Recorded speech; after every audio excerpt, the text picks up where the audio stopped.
तो जैसा कि पिछले एपिसोड में हमने देखा था, वांगलिंग यहाँ पर आके एक शॉप खोल चुका था और आराम से ये अपने स्पिरिचुअल पावर को क्लीन कर रहा था, सोल को क्लीन कर रहा था और वुडन कार्विंग्स बनाता था। अब आगे समय बीत रहा था और ये अपने मम्मी पापा और बाकी लोगों के की भी कार्विंग्स बना चुका था।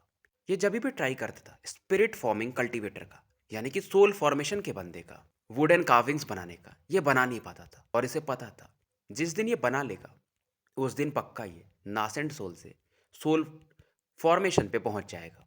समय बीत रहा था और वांगलिंग, हंचबैंग मैंग, ancient emperor, six desire devil lord, ऐसे बहुत सारे और लोग डेजोलेट बीस्ट वगैरह की कार्विंग्स बना चुका था। और जो भी बनाता था उसमें उस बंदे का एक पावर होता था, यानी जैसे हंचबैंग मैंग वगैरह नासेंट सोल के शायद लेट फेज में थे तो उस प्रकार का पावर। और इसका जो रेड ऑरा था यानी एविल ऑरा पहले का, वो भी धीरे धीरे ये उसे कंडेंस करते जाता है। और शाम के टाइम हमेशा डान यू और उसके मम्मी पापा इसे खाने पे बुलाते रहते थे। इधर वो जो बंदा था जू करके, जो कि वांगलिंग से एक कार्विंग लेके गया था ड्रैगन वाली, वो किंग के पास पहुंचता है और सीधा प्रिंस से मिलने जाता है। प्रिंस बाहर से मना करते हैं कि भाई मैं कुछ और कर रहा हूँ बाद में। पर जू टाओ भी कहते हैं मेरे पास कुछ ऐसा है जिससे आप अट्रैक्ट हो सकते हो। अब एक बंदा बाहर निकलता है अपने बेड से और कहता है क्या है ऐसा तुम्हारे पास। ये जो बंदा था बेसिकली प्रिंस था और इसका पावर लेवल की कंडेंसेशन के 8th लेयर में था। और इस दौरान ये एक लेडी को, मतलब जो इसकी दासी होगी, उसे बुलाता है जिसका नाम मेजी था। और फिलहाल ये बोलता है कि मेजी, आज का रात तुम जू टाओ के साथ बिताओगे। जू टाओ भी काफ़ी खुश था और ये जो ड्रैगन की कार्विंग थी ये प्रिंस को दे देता है। अब प्रिंस यहाँ पर किंग के चैम्बर की तरफ बढ़ता है। किंग भी हैरान थे कि इनका बेटा, जो कि लेडीज के साथ बिजी रहता है पिंक हॉल में, आज यहाँ पर क्या करने। और किंग के बगल में दो कल्टीवेटर्स बैठे थे, एक ने ग्रीन रोब पहना था और दूसरे ने ब्लैक रोब। अब दोनों की नज़र इस वुड कार्विंग पे पड़ती है, मतलब लकड़ी से बने ड्रैगन पे। और जो किंग थे इन दोनों को देख रहे थे क्योंकि दोनों वुड कार्विंग को बहुत ध्यान से देखते हैं। अब जो ग्रीन कल्टीवेटर था इस कार्विंग को हाथ में लेता है, पर एक अलग ही एंशियंट ऑरा इसके अंदर से ये फील करता है। ऑरा इतना पावरफुल था कि मानो इसका बॉडी ही कोलैप्स कर जाएगा, क्योंकि इसका फाउंडेशन फाउंडेशन एस्टेब्लिशमेंट के मिड फेज में ही था। ये तुरंत ही कार्विंग को छोड़ देता है। अब इसका सीनियर ब्रदर जब उस वुड कार्विंग को पकड़ता है तो लगता है कि उसका कोर ही कोलैप्स कर जाएगा, क्योंकि इसका पावर लेवल कोर फॉर्मेशन में था। और जितना पावरफुल बंदा उतना ज़्यादा इम्पैक्ट इस वुड कार्विंग का पड़ता था। और ब्लैक रोब जो बंदा था यानी कोर फॉर्मेशन वाला, वो पहचान जाता है कि एक ड्रैगन है जो कि हमारे एंशिएंट रिकॉर्ड में लिखा गया है। और ये ग्रीन कल्टीवेटर को समझाता है कि मुझे समझ में आ गया कि तुम्हारा कल्टीवेशन बढ़ता क्यों नहीं है, क्योंकि तुम चीज़ों को समझ नहीं पाते हो। इधर ग्रीन रोड कल्टीवेटर उस ऑरा की वजह से यहाँ पे खून की थोड़ी उल्टी करता है और धीरे धीरे शांत होता है। इधर सीन शिफ्ट होता है, रात का समय था, चांद भी नहीं उगा था। वांगलिंग अपने बेड पे पड़ा हुआ था। बगल में इसके वही वाइन का जग था जो कि बाजू वाले डानियो के मम्मी पापा इसे भेजते रहते थे। वांगलिंग को पुराने दिन याद आते थे क्योंकि रात के समय हमेशा ये कल्टीवेट करता था, पर अब के टाइम ये शांति से पड़ा रहता है। और वांगलिंग इन चीज़ों को स्वीकार कर चुका था, क्योंकि अगर आपको सोल फॉर्मेशन पे जाना है तो पहले एक इंसान बनना पड़ेगा। मॉर्टल कैसे रहते हैं, लोनलीनेस, मरना जीना, सभी चीज़ें फील करनी पड़ेगी, तभी आप उस लेवल पे पहुंच सकते हो। इधर इस समय वांगलिंग का जो स्टोर था वहाँ पे दो कल्टीवेटर्स पहुँचते हैं और दरवाज़ा भी खोल लेते हैं क्योंकि ये कल्टीवेटर्स थे। और अंदर शॉप में बहुत सारे वुड कार्विंग्स ये देखते हैं और लालच इनके अंदर भर चुका था। और एक के बाद एक ये पूरे अपने स्टोरेज बैग में इसे डालने लगते हैं। गलती से अगर एक आधी चीज़ें अगर ये टच कर देते थे तो ऑरा तो इतनी पावरफुल थी ये खून की उल्टी करने लगते थे। तो सावधानी से इन चीज़ों को उठाते हैं, यहाँ से निकलने ही वाले थे, पर तभी दूर से एक वाइन पीता हुआ बंदा आता है और कब आता है इन्हें पता नहीं चलता है। और इनसे कहता है कि टोटल 4520 गोल्ड कॉइन्स इनके बदले तुम्हें देना पड़ेगा। दोनों अवाक थे क्योंकि इन्होंने यहाँ पर आते ही सेंस किया था कि यहाँ पर एक नॉर्मल बंदा रहता है, वो कल्टीवेटर नहीं है और ये वांगलिंग ही था जैसे इसने इन्होंने फील किया था। तो इन्हें इतना तो समझ में आ जाता है कि अगर हमें पता नहीं चला ये यहाँ पर आ गया मतलब हमसे ज़्यादा पावरफुल है। दोनों तुरंत ही सीरियस हो जाते हैं और कहते हैं सीनियर, हमारी गलती है, हम यहाँ से जाते हैं, हमें माफ़ कर दीजिए। पर वांगलिंग फिर से कहता है 4520 गोल्ड क्या तुम्हारे पास हैं? हाँ, अगर इन्हें टाइम देता वांगलिंग तो ये पक्का 40,000 भी ला सकते थे क्योंकि कल्टीवेटर है।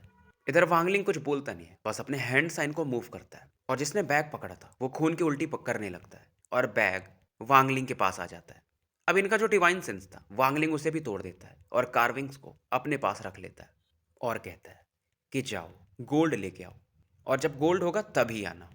एक पावरफुल फोर्स से इन दोनों को ये बाहर फेंक देता है, जो कि 10 किलोमीटर दूर जा करके अपनी बॉडी को स्टेबलाइज करते हैं। और दोनों अपने को लकी समझते हैं क्योंकि वांगलिंग ने इन्हें मारा नहीं। वांगलिंग ने इन दोनों के ऊपर डिवाइन सेंस भी छोड़ दिया था कि अगर कुछ गड़बड़ करेंगे तो ये इन्हें मार देगा। ये तो इनकी किस्मत थी कि अगर 1 साल पुराना वांगलिंग होता तो ये ऑन द स्पॉट मारे गए होते। इधर वांगलिंग को भी दिखाया जाता है जो कि वाइन पी रहा था और कहता है कि 1 साल से किसी को मारा नहीं, और फिलहाल ये सोने चला जाता है। समय बीतते रहता है और 2 साल निकल चुके थे। कैपिटल में आए हुए वांगलिंग को यह तीसरा साल था। और वो जो बच्चा था डान्यू, वो हमेशा जो इसके पास आता रहता था, उसका भी उम्र बढ़ रहा था। उसके मम्मी पापा बूढ़े होने लगे थे, मतलब चेहरे पे थोड़ी झुर्रियाँ वगैरह। और इन दिनों, मतलब इन बीते सालों में बहुत सारे लोग वांगलिंग से शादी के लिए आए थे, पर वांगलिंग ने सबको मना कर दिया था। इवन वो जो बंदा जूटा हुआ था उसकी भी शादी हो चुकी थी। और समय समय पर ये प्रिंस की तरफ से वांगलिंग को कुछ गोल्ड्स दिया करता था, और वांगलिंग भी रिजेक्ट नहीं करता है। समय बीत रहा था और वांगलिंग बहुत सारे बूढ़ों को मरते हुए देखता है, लोगों को जवान होते हुए देखता है। और इन बीते सालों में इसने बस 2 बार कल्टीवेट किया था, और वो जिसका जो डेथली हो रहा था उससे ये बीड क्रिएट करने लगता है मोती के समान। और 3 क्रिएट कर चुका था। चौथा जब ये शायद क्रिएट कर लेगा तो वो डेथ हो रहा पूरी तरह से खत्म हो जाएगी। और जो डान्यू था, जो कि पहले वुड कार्विंग सीखना चाहता था पर अपने डैड को मना नहीं कर पाता है, और जो लोहे का काम था अब इसे सीखना पड़ता है। पर बीच बीच में टाइम निकाल के ये वांगलिंग को लकड़ियों पर जो चित्र उकेरता था उसे देखने आया करता था। और एक दिन की बात है, डान्यू पूछता है कि अंकल वांग, वो शॉप कीपर लो अपनी बेटी से आपकी शादी करना चाहते थे, आप माने क्यों नहीं? वो लड़की भी तो बहुत सुंदर है। वांगलिंग भी हंसता है और कहता है क्योंकि तुम्हारे अंकल के पास पहले से एक वाइफ है। डानियो भी पूछता है लेकिन मैंने तो उन्हें कभी नहीं देखा। वांगलिंग बताता है वो बहुत दूर रहती है, एक दिन जाऊंगा मैं और उसे फिर मिलूंगा। और वांगलिंग के दिमाग में वही लड़की आती है, ली मोहन। अब डानियो क्योंकि बच्चा था, 14 साल का तो था, वो कहता कि हाँ मैं समझ गया, आप शहर में इसलिए आए हो ताकि बहुत पैसा इकट्ठा कर सको और बाद में जाके शादी करोगे। वांगलिंग भी हाँ में सर हिला देता है। डानियो अभी कुछ तो बोलने ही वाला था पर इसके पापा बुला लेते हैं, और ये थोड़ा निराश होके कि मुझे अभी लोहे का काम करना है लौट जाता है। इधर वांगलिंग वाइन पीते हुए बाहर निकलता है और फील करता है कि साल का पहला बर्फ गिरना शुरू हो गया था।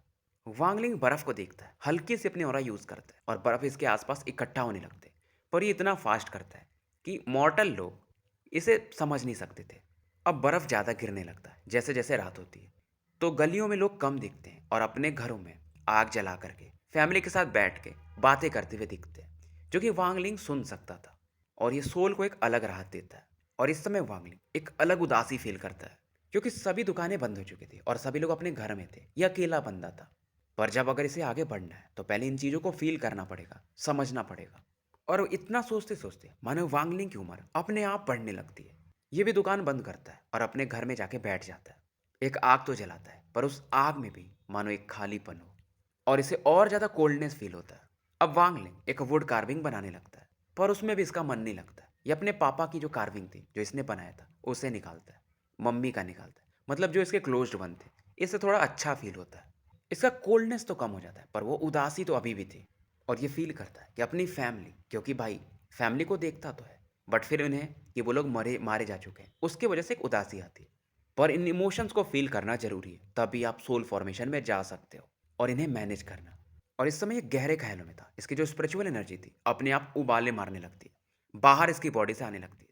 इसकी एनर्जी शॉप से भी बाहर फैलने लगी थी, और जो बाहर में बर्फ गिर रहे थे वहां पे भी भंवर बनने लगता है इसके ऑरा के कारण।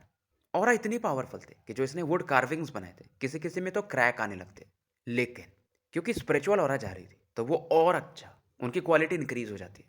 वांगलिंग शांत होता है और कहता है सोल फॉर्मेशन, मैं जल्दी उस लेवल पे पहुंचूंगा चाहे कुछ भी हो जाए। इधर बर्फ और तेजी से गिरने लगी थी और वांगलिंग बाहर आके खड़ा हो जाता है। डान्यू और उसके पापा इसे देखते हैं, जो कि जस्ट अपने घर से बाहर रहते। और डान्यू कहते हैं आपको पता था क्या कि हम बाहर आने वाले हैं? और फिलहाल ये वांगलिंग के घर में जाते हैं। अब इनकी बात होती है। डान्यू पहली बार वांगलिंग के मम्मी पापा वगैरह को देखता है और बोलता है ये तो मैंने कभी देखा नहीं था। वांगलिंग भी ऐसा मतलब बहाना मार देता है कि कुछ ही दिन पहले बनाया। और वांगलिंग को लगता है कि जो डान्यू के फादर हैं, सेंग करके नाम है इनका, ये कुछ कहना चाहते हैं पर कह नहीं पा रहे थे।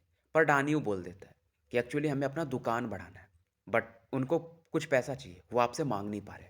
डान्यू के पापा हेजिटेट करते हैं पर बोलते हैं कि 30 सिल्वर हो जाएगा। पर डान्यू तुरंत ही बोलता है कि मम्मी ने कहा था 80 सिल्वर तो लगेगा। वांगलिंग स्माइल करता है कि इतनी बात है, आप मुझे डेली वाइन वगैरह पिलाते रहते हो, समझ लो मैं उसी का पैसा दे रहा हूँ। दोनों यहाँ पर मिलके अच्छा खासा वाइन पीते हैं। इवन डानियो के फादर बेहोश से हो जाते हैं, हालांकि वांगलिंग इन्हें पैसे दे देता है। और डानियो इस दौरान बताता है कि हम वाइन भी बहुत बनाते हैं, हम बेच सकते हैं, पर पापा बेचने नहीं देते हैं। अब इनके जाने के बाद वांगलिंग आग के पास बैठा था कि 10 गोल्ड इंसानों के लिए बहुत ज़्यादा हो जाता है, पर इमोर्टल्स के लिए कुछ नहीं है। इमोर्टल्स के लिए तो पावर ही ज़्यादा जरूरी है। समय बीत रहा था, 3 साल और निकल जाते हैं और डानियो की जो दुकान थी अब दोगुनी हो चुकी थी। बिजनेस इनका काफ़ी बढ़ चुका था और डानियो को तो अब टाइम नहीं मिलता था। इसकी उम्र फिलहाल 17 साल हो चुकी थी। इसके मम्मी पापा के चेहरे पर वो जो रिंकल्स आते थे, झुर्रियाँ, वो और बढ़ चुकी थी। और वांगलिंग भी बदल चुका था। अब ये यंग मैन के जैसा दिखता भी नहीं था, ये भी मिडिल एज्ड मैन दिखता था। इसके चेहरे पे भी झुर्रियाँ आ रही थी और ये वांगलिंग ने जानबूझ के किया था, क्योंकि अगर ये चेंज नहीं होगा तो अगल बगल के लोगों को कुछ और डाउट हो सकता है। और वो जो लड़का था जू टाओ, जो कि इससे एक बार ड्रैगन कार्विंग लेके गया था, वो बीच बीच में आते रहता था हर साल और वांगलिंग को प्रिंस की तरफ से गोल्ड वगैरह दिया करता था और अलग रेस्पेक्ट देता था। पतझड़ बीतता है, बसंत आती है, फिर ऐसे समय निकलते रहता है। 6 साल क्योंकि वांगलिंग को यहाँ पे बीत चुके थे, उससे ज़्यादा ही धीरे धीरे हो रहा था। तो वांगलिंग अब एक मॉर्टल के जैसा ही लगने लगा था, बूढ़ा भी हो रहा था। और जो बीते 3 साल थे अभी के, वांगलिंग उसमें कल्टीवेट नहीं करता है, बस वो जो इसका रेड ऑरा था उसे ये बीड में बदल लेता है। इधर वांगलिंग जब जा रहा था तो डानियो से इसकी मुलाकात होती है। एक आधी वाइन पीता ही है। डानियो भी थोड़ा उदास रहता था कि अंकल वांग तो कहते थे कि इन्हें शादी करना है, पर 6 साल हो गया, ये कभी गए नहीं। बहुत सारे वुड कार्विंग्स बना चुके, पैसा भी अच्छा खासा अब तो है, लेकिन ये इनसे वो चीज़ दोबारा नहीं पूछता। और अब तो इसके पास भी समय कम रहता था, काम ज़्यादा, तो बीच बीच में समय निकाल के ये अपने अंकल वांग से मिलते रहता था। इधर वांगलिंग एक शॉप में पहुंचता है और वांगलिंग यहाँ पर आके कुछ खाने पीने लगता है। यहाँ पे कुछ एक्टर्स वगैरह थे जो कि एक्टिंग भी करते थे और वांगलिंग इन्हीं को देख रहा था। खास करके उसमें एक फीमेल थी जो कि दिखने में बहुत सुंदर थी और डांस भी अच्छा करती थी और साथ में गाती भी अच्छा थी। वांगलिंग डेली आता था और ऐसे ही अपना दिन बिताता था। पर इसी दौरान एक fat middle age man Wangling के टेबल पे आके बैठते हैं और इसे वाइन पिलाने लगते हैं। वांगलिंग देखता है और कहता है आप टेंशन मत लो, मैं पैसे लेने नहीं आया हूँ। क्योंकि ये जो शॉपकीपर ली है, जिसकी ये दुकान है, ये वांगलिंग से पैसे लिया था और चुका नहीं पाया था। तो वायदे के हिसाब से तो ये दुकान वांगलिंग का हो चुका है। पर वांगलिंग इस मैटर्स में ज़्यादा नहीं पड़ता था और वांगलिंग इनसे कहता भी है कि आप टेंशन मत लो, मैं पैसे लेने नहीं आया हूँ। इधर इस दौरान वो जो डांस तो चल ही रहा था, पर एक ओल्ड मैन उस लड़की की तरफ आते हैं। इनके बाल बिखरे हुए थे। अब वेटर भी कहता है यार ये भिखारी कहाँ से आ गया, यहाँ से जाओ। ओल्ड मैन को गुस्सा आता है कि तुम मुझे छू रहे हो, अगर मुझे छुआ तो मैं यहीं ज़मीन पे लेट जाऊंगा, मैं बस म्यूजिक सुनने आया हूँ। वांगलिंग इस ओल्ड मैन की तरफ देखता है और ये हैरान था, क्योंकि ये वही ओल्ड मैन है जिसने 6 या 7 साल पहले वांगलिंग का काटा था कि तुम सोल फॉर्मेशन पे जा सकते हो, बट खर्चे करवा करके फिर निकल गया था। और इधर ओल्ड मैन कुछ कॉपर कॉइन्स देता है कि अब तो रुक सकता हूँ। इस दौरान ओल्ड मैन की नज़र वांगलिंग पे पड़ती है और बस ये इतना बोलता है तुम। और ये चौंक जाता है वांगलिंग को देखकर, क्योंकि वांगलिंग में ये बहुत चेंजेस देख रहा था। वांगलिंग भी स्माइल करता है कि सीनियर, 6 7 साल से मिले नहीं और आप अभी भी पहले जैसे हो। ओल्ड मैन और ज़्यादा रिएक्ट करते हैं कि भाई ये बंदा, और ये कहते हैं तुम सच में एक इंसान में बदल चुके हो। वांगलिंग भी इस दौरान एक वाइन पीता है और कहता है पर मैं आपके जैसा थोड़ी बन पाया, जो कि इंसानी दुनिया में यानी कि लोगों के बीच में एकदम मजे कर रहा है। ओल्ड मैन भी कहते हैं कि मैंने बहुत सारे सोल फॉर्मेशन के बंदे देखे, पर तुम पहले हो जो कि 6 साल में ही इंसानी फितरत अपना चुके हो। वांगलिंग भी कुछ बोलता नहीं और जो सामने में वो गाना नाच चल रहा था उसे देखने लगता है। ओल्ड मैन और अवाक थे और मन ही मन वांगलिंग की तारीफ करते हैं और फाइनली कहते हैं अगर तुम डोमेन एक्सपीरियंस कर लोगे तो मेरे हिसाब से तुम बहुत जल्दी यानी 100 साल के अंदर सोल फॉर्मेशन पे पहुंच सकते हो। अब वांगलिंग इनकी तरफ देखता है कि डोमेन क्या होता है।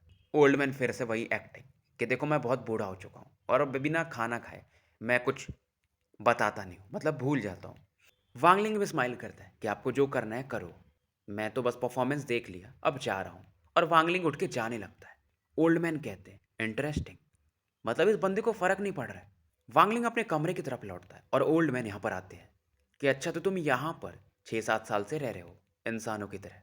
और ओल्ड मैन अंदर में जो कार्विंग्स थी उसे देखनी शुरू करते हैं और एक एक का नाम लेते हैं। Dragon, flame spider, heaven noise beast, मतलब जो भी बीस्ट थे, और कहते हैं not bad, sea of devils के बीस्ट। और जितनी चीज़ें ये देख रहे थे उतना ज़्यादा सरप्राइज हो रहे थे। अब इनका ध्यान एक वुडन बॉक्स पे पड़ता है जो कि किनारे में था, और इसे अपनी तरफ ये हवा से खींचते हैं। हालांकि ये पूरा नहीं हुआ था, और फाइनली ये कहते हैं कि मैंने तुम्हें कम में आंका था। तुम्हारे पास तो अलग एक्सपीरियंस है अगर तुम इन बंदों को बना रहे हो जो कि सोल फॉर्मेशन लेवल के हैं, या डेजोलेस्ट बीस्ट को बना रहे हो, हालांकि ये पूरे नहीं है। मतलब तुमने इनसे फाइट किया होगा, क्योंकि मैं इनकी ऑरा फील कर सकता हूँ। क्योंकि वांगलिंग कोई भी कार्विंग बनाता था तो उसमें स्पिरिचुअल ऑरा होता था। जिस बंदे का बना रहा है उस प्रकार का थोड़ा तो अंश होता ही था। अभी वांगलिंग से इसका नाम पूछते हैं, वांगलिंग बता देता है। अब ओल्ड मैन अपनी ऑरा रिलीज करते हैं, ये काफी मिस्टीरियस लगने लगते हैं। पर फिर भी वांगलिंग ओल्ड मैन के कल्टीवेशन को देख नहीं पा रहा था, और वांगलिंग इनसे कहता है ज्यादा पावर आप रिलीज मत करो, नहीं तो मेरा घर ही ढह जाएगा। ओल्ड मैन कहते ध्यान से देखो, ये मेरा डोमेन है। अब वांगलिंग ध्यान से देख रहा था, ओल्ड मैन के आसपास एक और था जो कि एक स्पेस घेर के था। मतलब बाहर में एक अलग दुनिया हो गई, और जहां पर ओल्ड मैन है उनसे कुछ दूरी तक एक अलग स्पेस ही हो गया, जहां पर एक अलग इंटेंस हो रहा थी। वांगलिंग को समझ में आता है, मतलब 400 साल में इसने जो सीखा वो कुछ नहीं कर सकता इस ओल्ड मैन के सामने, वो एक अटैक में मार सकते हैं। इनके डोमेन का नाम रेजिंग डोमेन था। इधर वांगलिंग इस ऑरा को संभाल ही नहीं पा रहा था, इसके पसीने छूटने लगे थे। पर वांगलिंग कहता है मैंने बहुत सारे सोल फॉर्मेशन के बंदों से मिला, जैसे कि हंचबैंग मैंग और बाकी लोग शायद, बट किसी के पास डोमेन नहीं देखा। ओल्ड मैन हंसने लगते हैं और कहते हैं कि सोल फॉर्मेशन पे डोमेन तो आता है, बट हल्का हल्का आता है, मतलब पावर्स में मिक्स रहता है। जब बंदा सोल ट्रांसफॉर्मेशन पे पहुंचता है तो असली डोमेन एक्टिवेट होता है। अब क्योंकि मैं उससे भी ऊपर हूँ, इसलिए तुम्हें मेरा डोमेन साफ साफ दिख रहा होगा। और ये कहते हैं कि बच्चे, क्या तुम बाकी लोगों के भी डोमेन देखना चाहोगे? ये तुम्हारे लिए अच्छा होगा, क्योंकि अगर आप डोमेन एक्सपीरियंस कर लोगे अलग अलग, तो आपको अपना डोमेन बनाने में आसानी होता है। वांगलिंग भी कहता है बट मुझे प्राइस क्या पे करना पड़ेगा, आप ऐसे फ्री में तो नहीं दिखाओगे। अब ओल्ड मैन देखते हैं कि तुमने कार्विंग्स बहुत अच्छी बनाई है। वांगलिंग कहता है आप ले सकते हो पूरा। ओल्ड मैन कहते हैं कि भाई ये नासेंट सोल की कार्विंग है, इसमें मेरा कोई इंटरेस्ट नहीं है। अब वांगलिंग भी कहता है कि सोल फॉर्मेशन वाले कार्विंग्स तो मैं जब उस लेवल पे पहुंचूंगा तभी बना पाऊंगा ना।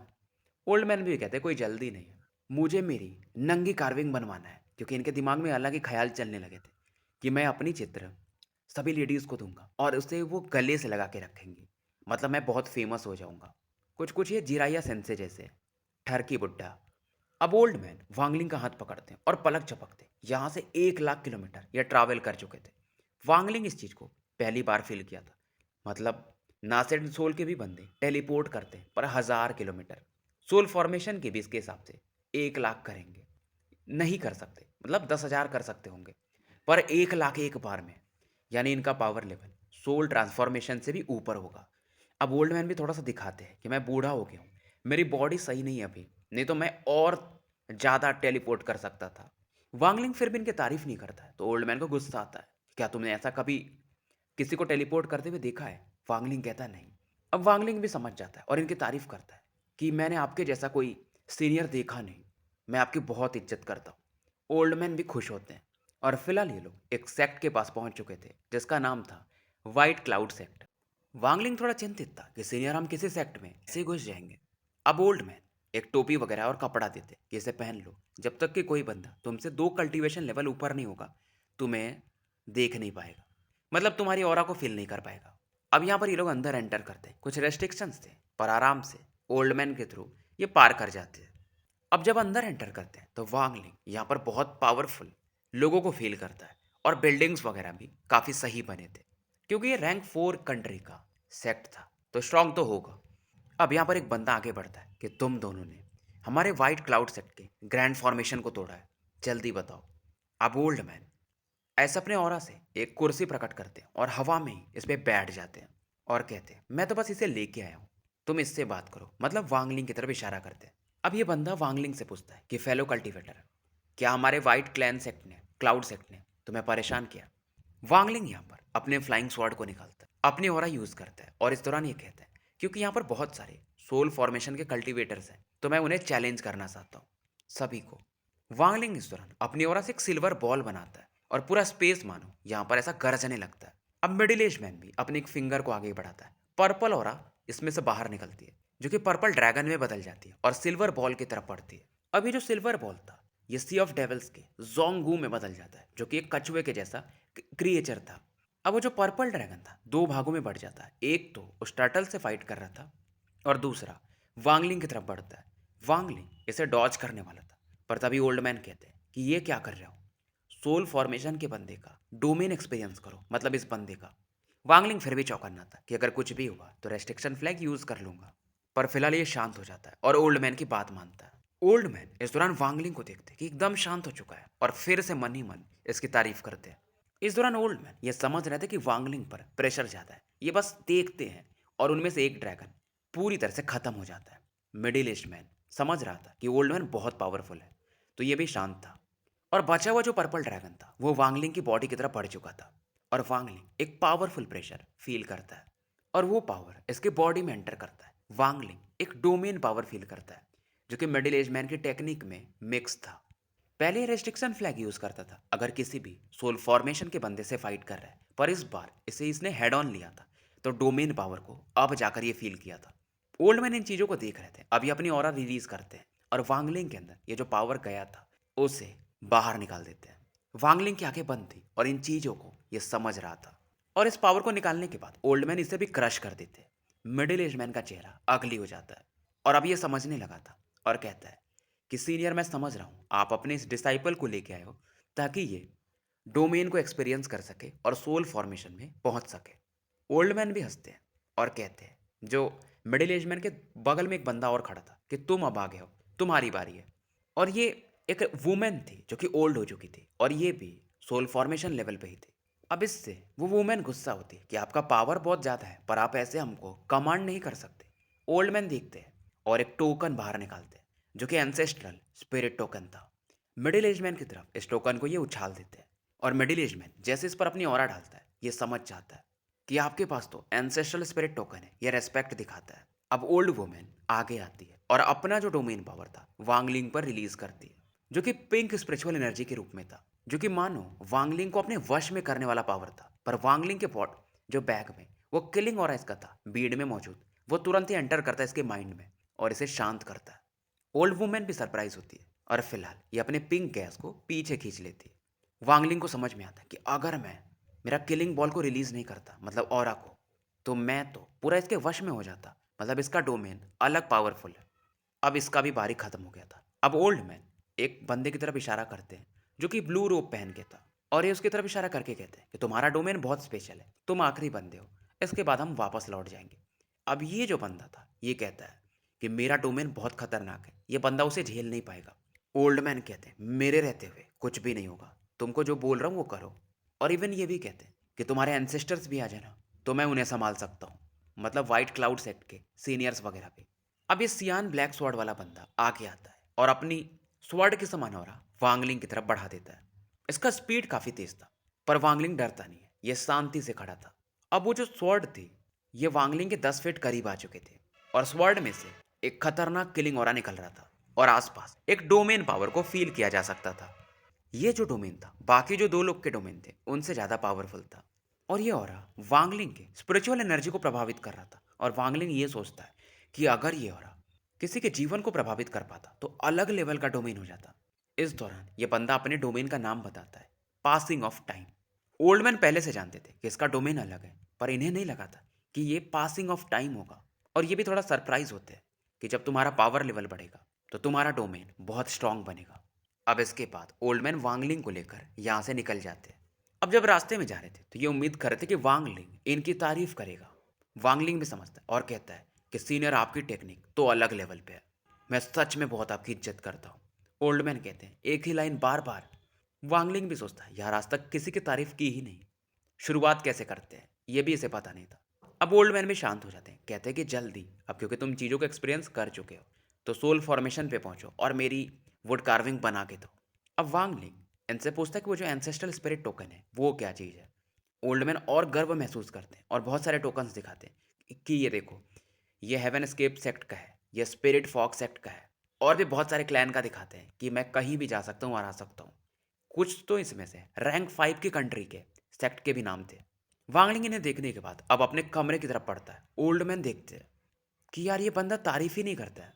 फिलहाल ओल्ड मैन यहाँ से वापस चले जाते हैं और वांगलिंग अपने कमरे में जो चीज़ें इसने एक्सपीरियंस किया था उन्हें समझने की कोशिश करता है।